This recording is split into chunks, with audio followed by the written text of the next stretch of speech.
Alors, bonjour tout le monde, je suis ici à la Marina de Cocagne avec le groupe Helping Nature Heal, puis le groupe de développement durable du pays de Cocagne, puis la municipalité de Beausoleil pour faire des restaurations des berges pour les renforcer contre les tempêtes. My name's Rosemary Lonis, and I'm the founder and CEO of Helping Nature Heal Inc. We're an ecological restoration company, and we travel around the Maritimes, including Quebec,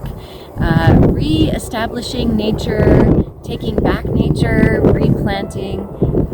getting collaborative community organizations and municipalities to work together as a team to plant and reimagine what our natural outdoor landscape might look like.